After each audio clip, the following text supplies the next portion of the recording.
सितारम इडमो सितारम नमो आयरियारम इडमो इचारम नमो लोई सवुसामुरम। जय बोलो सदगुरु भगवान की, आचार्य भगवान कुंड स्वामी की, आचार्य गोविराज महामुनिराज की, आचार्य श्री विशुद्धानंद मुनिराज की, अहिंसा में विश्व धर्म की, उपाध्याय श्री विभंजन सागर जी महामुनिराज की जय। महान भाव दर्शन विशुद्धि भावना के बाद विनय संपन्नता भावना यहाँ पर चल रही है, जिसमें विनय की बात चल रही है। आज हम तप विनय के बारे में जानेंगे। तप विनय क्या है? तप में तथा जो तप में अधिक है उनमें भक्ति, तप में और जो तप में अधिक हैं उनमें भक्ति, और जो अपने से तप में हीन है उनका अपरिभाव। यह श्रुति के अनुसार आचरण करने वाले साधु की तप विनय है।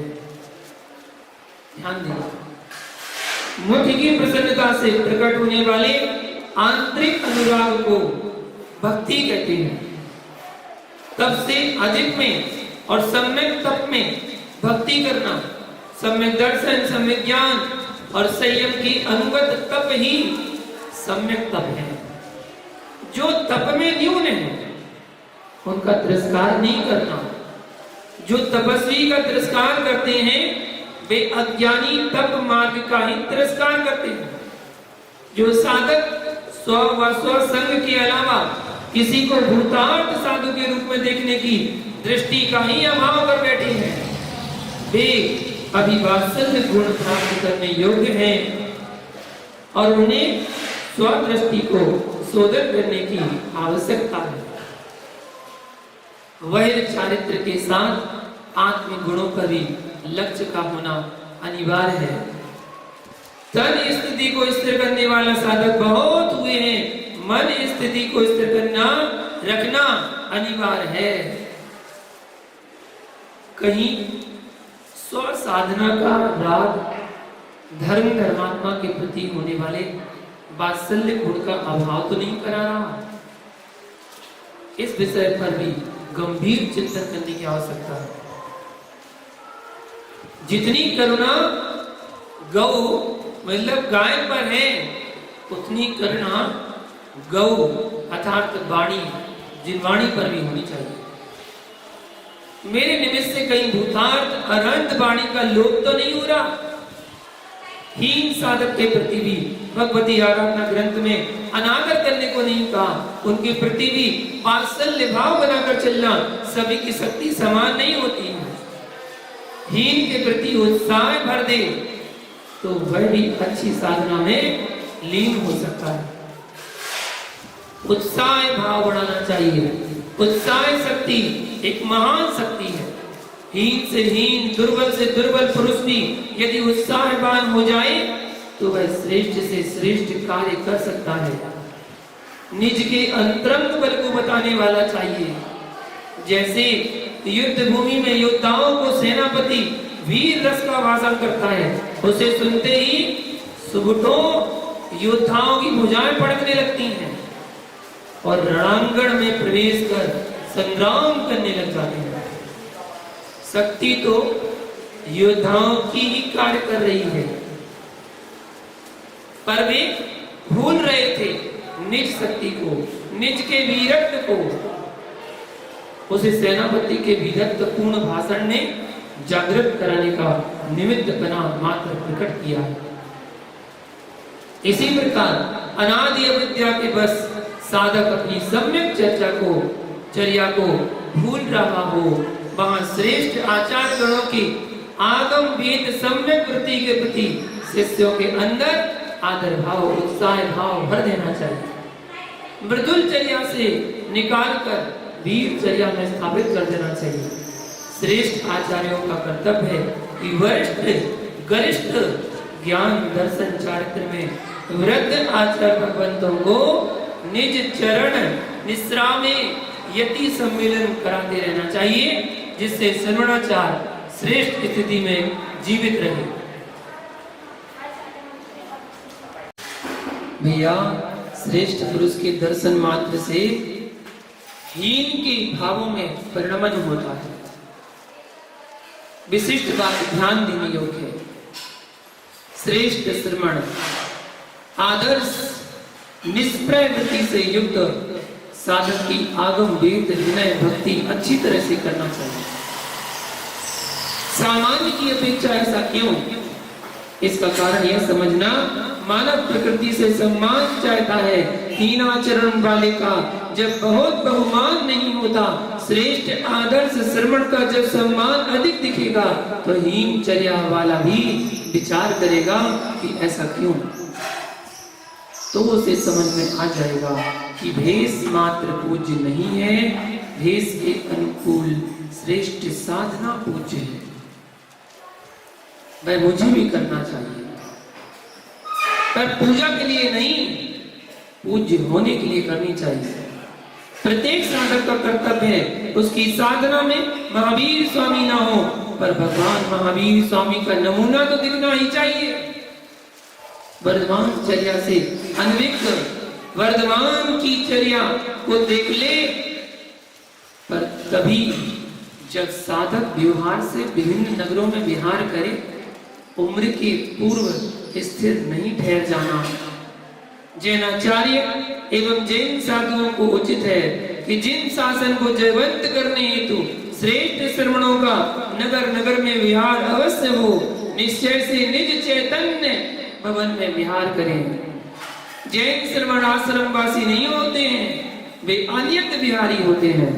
गुरु चरणों में निवास ही उनका आश्रम है। अन्य भवन मठ आदि की नियतता उन्हें बांध कर नहीं रख पाती है। धन्य है निर्गतों की दशा, स्वतंत्रता का पूर्ण आनंद लेते हैं। जहां सूर्योदय हुआ वे योगी विचरने लगते हैं, सूर्य अस्त हुआ वहीं ठहर जाते हैं। वह भूमि चाहे भवन हो, चाहे महल हो, चाहे मसान हो, चाहे वनखंड हो, वहीं निवास कर लेते हैं। भौतिक सुख साधनों से सतत आत्मरक्षा करते हुए आत्म सुख मात्र को ही अपना ध्येय बनाकर चलते हैं। ऐसे योगियों से ही वितराग मार्ग सुरक्षित है। वे ही परम निर्वाण सुख को प्राप्त करने की योग्यता रखते हैं। भौतिक सुखों में लिप्त जीव निर्वाण सुख के मार्ग से ही दूर है। सम्यक तप में लीन साधक सर्वप्रथम ये लोक परलोक के इंद्रिय सुखों से आत्मरक्षा करता है। तप व तप आराधकों की विनय पूर्ण रूप से करता है। तप व तप आराधकों के प्रति यदि साधक व श्रावक का उदासीन भाव आ गया, तो ध्यान रखना, संपूर्ण सर्वज्ञ शासन पर उदासीनता आ जाएगी। वितराग मार्ग के प्रति लोग उत्साह शून्य हो जाएंगे। फिर कोई तप व तपस्वी के प्रति भगवान के भाव नहीं लाएगा। व्यवहार से व्यवहार तप को कोई स्वीकार नहीं करेगा, और व्यवहार के अभाव में परमार्थ होता नहीं। बहिरंग और अंतरंग उभय तप कर्म निद्रा के कारण है। जो तप व तपस्वियों की विनय नहीं करता, वह निर्जरा तत्व का शत्रु है। उसे मोक्ष तत्व के प्रति भी शत्रु भाव है। बहिरंग तप को योगीश्वर अंतरंग तप की वृद्धि के लिए ही करते हैं। तपः ऊत साधक के अवलोकन करने के उपरांत भी जो अपने आसन से उनकी विनय में खड़ा नहीं होता, देखकर अपमान करता है, वह जीव मिथ्यात्व से युक्त है। ऐसा आचार्य प्रवर रवि सेन स्वामी ने पद्म पुराण की ग्रंथ में वर्णित किया है। साथ ही जो व्यक्ति तप करने के भेष को धारण करके भी तप से दूर है, अंतरंग बहिरंग किसी भी तप के आचरण में उत्साह नहीं रखते, मुरझाए पुष्प की भांति साधन के प्रति भाव रखते हैं, वे तप विनय से रिक्त हैं। उन श्रमणों के चरणों की बलिहारी है जो 6 प्रकार के बहिरंग और 6 प्रकार के अंतरंग तपों को निर्दोष तप कर निर्जरा स्थान की वृद्धि कर रहे हैं। वे परम तप विनय से युक्त मुनीश्वर हैं। यह भारत वसुधा ऐसे निर्ग्रंथ श्रवणों से ही तो पूज्य शोभायमान है। तीर्थंकर अरहंत जैसे महाश्रवणों ने तप कर यहाँ से निर्वाण श्री को प्राप्त किया है। तीर्थंकर मुनियों की चरण निश्रा के प्रभाव से भारत व 2.5 द्वीप का प्रदेश तीर्थ भूमि है, पूज्य है। वैदिक आर्यों ने आने के पूर्व श्रवण आर्यों से ये भारत विश्व में तीर्थ बने को प्राप्त रहा है, सनातन धारा है। अहो भाग है उन जीवों का जो तीर्थ भूमि पर जन्म लेकर तीर्थंकर भगवंतों द्वारा उपासनीय जिन दिगंबर दीक्षा को धारण कर सिद्धत्व दायिनी तपस्या कर रहे हैं। यही उनकी सत्यार्थ तप विनय है। तप, चारित्र और संयम के प्रति स्वयं उत्साहवान होना चाहिए, अन्य भक्तों को भी उत्साहित करना चाहिए। ये कार्य भव्य जीव ही कर पाते हैं। जिनकी भवितव्यता अशुभ है वे स्वयं भी साधन के प्रति उत्साहहीन होते हैं। अन्य कोई नव उत्साहित होने वाले हैं उन्हें भी खोटा काल कहकर उनका उत्साह भंग करा रहे हैं। उन्हें तीव्र कर्माश्रय होगा। कोई संयम के मार्ग में आगे बढ़ना चाहता है और यदि आपकी शक्ति नहीं है और आप संयम का पालन नहीं कर पा रहे हैं, आपकी सहन शक्ति नहीं है, आपके अंदर समता भाव नहीं है, साम्य भाव नहीं है और आप विपरीत बातों को उस नए व्यक्ति को जो संयम को धारण करने की इच्छा रखता है उसका उत्साह घटा रहे हैं। उससे कह रहे इस जीवन में कुछ नहीं रखा, साधु जीवन में कुछ नहीं है, तप त्याग तपस्या मार्ग कुछ नहीं है। अगर आप उससे ऐसा कहते हैं तो आप उसका उत्साह छीन रहे हैं, आप तीव्र कर्म का आश्रम कर रहे हैं। लगता है वे स्वयं इस मार्ग में आनंदित नहीं है, उन्हें संयम सा भारभूत लग रहा है। इसलिए सच्चे वैराग्य संपन्न साधकों को उत्साहहीन साधकों से दूर रहना चाहिए। विष अजगर अग्नि के तुल्य, जैसे अग्नि अजगर विष से दूर रहते हो वैसे ही उन उत्साहहीन साधकों से दूर रहना चाहिए जो आपके उत्साह को छीन करने वाले हैं, जो प्राण घातक द्रव्यों से रक्षित होने का भाव रखते हैं। उन्हें संयम घातक संयम भेषधारियों से भी दूर रहना चाहिए। जिन साधकों के पास चारित्र में उत्साह बने उन्हीं के पास रहना चाहिए, उन्हीं के पास जाना चाहिए। ध्यान देना, 2 शब्द हैं जीवन में, एक तो है शब्द रहन और दूसरा है सहन। समझना, आप व्यवहारिक भाषा में कहते हैं इसका रहन सहन ठीक नहीं है, ऐसे कहते ना। कभी किसी से कुछ कहना हो बोले इसका रहन सहन ठीक नहीं है, क्या है इसका तात्पर्य?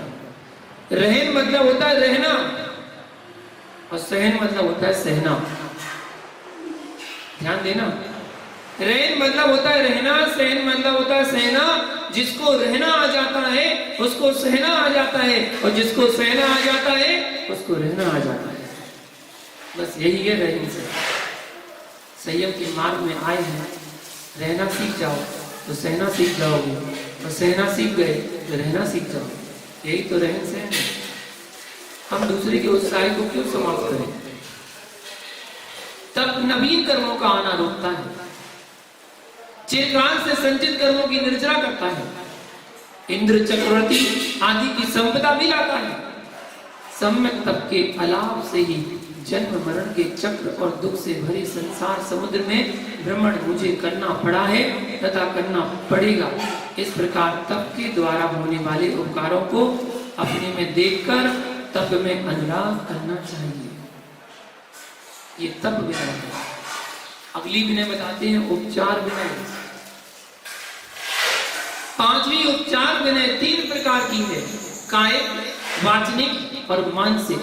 वह तीनों प्रकार की विनय 2 प्रकार की है। तीनों प्रकार की विनय 2 प्रकार की है। कैसी? प्रत्यक्ष विनय और परोक्ष विनय। ऐसा ग्रंथराज भगवती आराधना में वर्णित किया गया है। पहला प्रत्यक्ष कायिक विनय के बारे में जाने। प्रत्यक्ष कायिक विनय क्या कहती है? गुरु आदि के प्रवेश करने पर अथवा बाहर जाने पर खड़े होना, कृति करना अर्थात वंदना करना, शरीर को नम्र करना, दोनों हाथों को जोड़ना, सिर को झुकाना, गुरु के बैठ व खड़े होने पर उनके सामने जाना, जब गुरु जावे तो उनसे दूर हुए अपने हाथ पैर शांत और शरीर को नम्र करके गमन करना, और गुरु के साथ जाने पर उनके पीछे अपने शरीर प्रमाण भूमि भाग का अंतराल देकर गमन करना। भगवती ने कहा है, नीचम ठाणम नीचम गमनम नीचम च आसनम शयनम आसन दानम मोगरणम दानमोगास दानम च। भगवती आराधना 120 नंबर गाथा में कहा, नीचा स्थान, नीचा गमन, नीचा आसन, नीचे सोना, आसन दान, उपकरण दान और अवकाश दान, ये सब उपचार विनय के प्रकार हैं। इस प्रकार उपचार विनय कही गई है।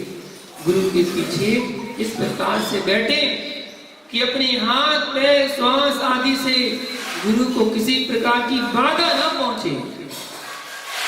आगे बैठना हो तो सामने से थोड़ा हटकर गुरु के वाम भाग में उद्धता त्याग कर और अपने मस्तक को थोड़ा नवाकर बैठे। आसन पर गुरु के बैठने पर स्वयं भूमि पर बैठे। जो ऊंचा नहीं हो ऐसे प्रदेश में सोना अथवा गुरु के नाभि प्रमाण मात्र भूभाग में अपना सिर रहे। इस प्रकार सोना अथवा अपने हाथ पैर वगैरह से गुरु आदि का संगठन ना हो, इस प्रकार शयन करें। इस प्रकार शयन करें। गुरु बैठना चाहते हैं ऐसा जानकर चक्षु से देखो कि प्रमार्जन के योग्य है या नहीं। इसके उपरांत लाघव, कोमलता आदि गुणों से युक्त पीछे से अत्यंत धीरे से भूभाग और आसन आदि का मार्जन कर देना चाहिए। ये शिष्य का कर्तव्य है। ये शिष्य मार्जन करे। अपने से बड़ों की विनय करना। किस प्रकार आप अपने से बड़ों की विनय कर सकते हैं? ध्यान पूर्वक ध्यान देना चाहिए। यदि बड़े मुनिराज आए हैं तो उनकी बैठने का इंतजार कर लेना चाहिए कि वो बैठे तब हम बैठते हैं। ये उनकी विनय है। उनका आदर करना, सम्मान करना। उनसे अपना आदर सम्मान नहीं करवाना, उनका आदर सम्मान करना। यदि सामने बड़े मुनिराज हैं और आप यदि छोटे मुनिराज हैं तो बड़े मुनिराज का ध्यान रखते हुए उनकी यथा योग्य शक्ति अनुसार विनय करना। यदि मुनिराज नहीं है तो बात अलग है। आप अकेले हैं तो कोई बात नहीं, लेकिन यदि आपसे बड़े कोई हैं तो थोड़ा इंतजार करें। यदि आहारचर्या में उठना है तो पहले बड़े मुनिराज को उठना चाहिए। बड़े मुनिराज निकले उसके बाद छोटे को निकलना चाहिए। ऐसा नहीं कि आप पहले मंदिर पहुंच गए तो आप पहले उठ गए। आपने बड़े मुनिराज की अभिनय कर दी। अभिनय नहीं करना चाहिए। जिससे ज्ञान और संयम का उपकार हो उसे उपकरण कहते हैं। गुरु पुस्तक आदि चाहते हो तो उन्हें प्रदान करना, अथवा उद्गम उत्पादन आदि दूसरों से रहित उपकरण अपने को मिले हो तो उन्हें देना, उपकरण दान। शीत से पीड़ित को वायु रहित स्थान देना और गर्मी से पीड़ित को शीतल स्थान देना, अथवा ग्राम नगर आदि में अपना आवास स्थान देना, अपना स्थान छोड़ देना। जो आपके लिए शास्त्र आया है वो शास्त्र अपने गुरु को दे देना, गुरु को भेंट कर देना कि गुरु जी ये हमारे लिए शास्त्र आया है। गुरु वो शास्त्र आपको अपने हाथ से देंगे। आपने गुरु की भी विनय की और गुरु ने आपके लिए भी वो शास्त्र देकर आपकी भी विनय कर दी। नीचा स्थान का तात्पर्य है गुरु जहां बैठे या खड़े हो, उनके वाम भाग में या पीछे बैठे, और नीचे गमन से प्रयोजन है कि गुरु के बैठे रहते या खड़े रहते स्वयं गमन करते शिष्य का गुरु से दूर रहते हुए अपने हाथ पैर को निश्चल और शरीर को नम्र करके गमन करें। गुरु स्टेज पर बैठे हैं और आप स्टेज से उतर कर चले गए,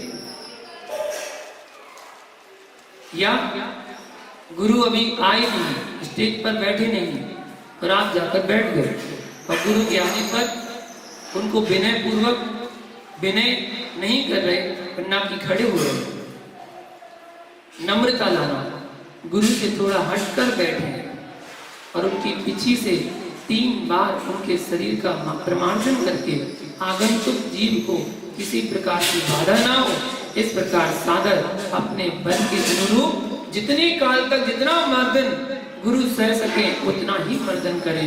यदि गुरु गर्मी से तप्त हो तो शीतपना जिस प्रकार संभव हो उस प्रकार स्पर्श करें, और यदि शीत से पीड़ित हो तो गर्मी पहुंचाना जैसे हो उस प्रकार स्पर्श करें। भैयावृत्ति करने पहुंच जाते हैं और ऐसी भैयावृत्ति करते हैं, साधु अपने मुख से तो कुछ बोल नहीं पाते, अपनी पूरी शक्ति लगा देंगे, या तो पूरी शक्ति लगा देंगे या बिल्कुल शक्ति नहीं लगाएंगे। ऐसा लगता है कभी कभी जैसे बच्चे को कुछ काटते हैं, ऐसी भैयावृत्ति करने आते हैं, और या फिर ऐसी करते हैं जैसे वो पहलवानी होती है ना, तो पहलवानी जैसी कर देते हैं, इतनी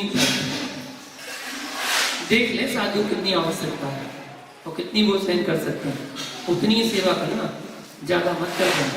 सर्दी है तो गर्माहट देने का प्रयास करें, गर्मी है तो शीतलता देने का प्रयास करें। गुरु की बाल आदि अवस्था के अनुसार भैयावृत्ति करना चाहिए। उनके लिए तृणों का या लकड़ी की पटिया का संतरा करना चाहिए, अर्थात संस्तर, पटा, घास व घास की चटाई, शिलाखंड अथवा सामान्य प्रास्तुत भूमि गुरु के विश्राम हेतु प्रदान करना चाहिए, जो कि निश्चिद्र चरमर की आवाज से रहित हो, निर्जंतुक होना चाहिए, खटमल, दीमक, चींटी, जुआ, कीड़े आदि से रहित संस्तर श्रेयस्कर। सूर्य के अस्त और उदय होने के समय उनके ज्ञान और संयम के उपकरण शास्त्र, कमंडलू आदि का निर्माण करना चाहिए। इस प्रकार उपचार विनय शरीर के द्वारा साधु वर्ग में यथा योग्य की जाती है। यह कायिक विनय हुई। आगे वचन विनय हम साधु की कैसे कर सकते हैं उसके लिए कल देखेंगे। आज के लिए इतना ही। जय बोलो पार्षद भगवान की।